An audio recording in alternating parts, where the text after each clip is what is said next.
কথা বলেন না কেন? দুনিয়া কারে থাকতে দিছে বেটা? সাদ্দাত কই?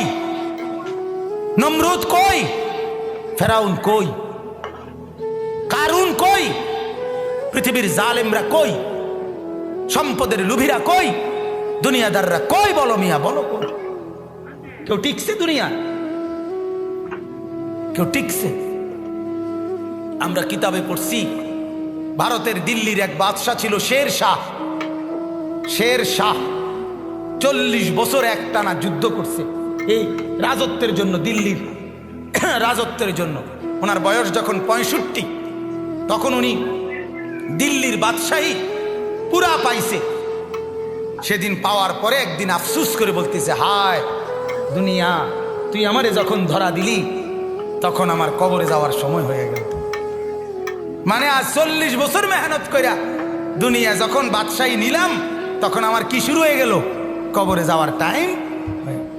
দুর্বল হয়ে গেলাম তখন। দুনিয়া মনি, দুনিয়া বড় ধোকা দেয়। সব গুছাইয়া দুনিয়ারে সাজাইবার পরেও, সব ক্লিয়ার হবার পরেও, এ বাড়ি দাড়ি বিল্ডিং টিল্ডিং এর কাম সব গুছাইয়া সারলে আমার বড় ভাইয়ের বিবি, আমার বড় ভাই আলহাজ হযরত মাওলানা মাহবুবুর রহমান আশরাফি, তার বিবি আমার বড় ভাবি, মায়ের মতো যিনি আমগরে আদর করছিলেন, নতুন বিল্ডিং করছে, অনেক কষ্ট করে কোনো রকমের রুমডি ঠিকঠাক করে উঠছে।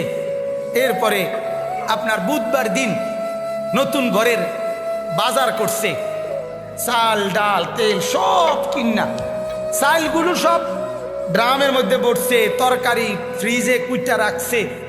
বৃহস্পতিবার দিন স্ট্রোক করছে, শুক্রবার দিন জুমার নামাজের সময় কবরে চলে গেছে।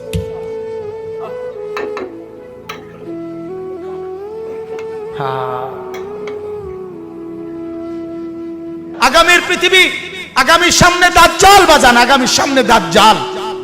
দাজ্জাল দেখা যায়, দাজ্জাল দেখা যায়, কিয়ামত দেখা যায়। ইকতারাবা লিন্নাসি হিসাবুহুম, আল্লাহ বলে হিসাবের সময় কাছায় গেছে বান্দা। ইকতারাবাতিস সাআ, আল্লাহ বলে কিয়ামত ঘনায় গেছে বান্দা। আরে যিনি বানানেওয়ালা তিনি বলতেছে, ও আমার বান্দা, আমি না বলছি এই নবী শেষ নবী, এই কিতাব শেষ কিতাব, এই দিন শেষ ধর্ম, আর দিতাম না রে। এরপরে তো আমার সংসার আমি গুছাই এলামু, তাহলে কিসের অপেক্ষা করছেন? আল্লাহ যখন বলবে এই জাহান্নামী, আর কোনো কথা বলতে পারবি না, সাথে সাথে জাহান্নামের আযাবের, জাহান্নামীর গলার আওয়াজ, কথার শব্দ বন্ধ হয়ে যাবে।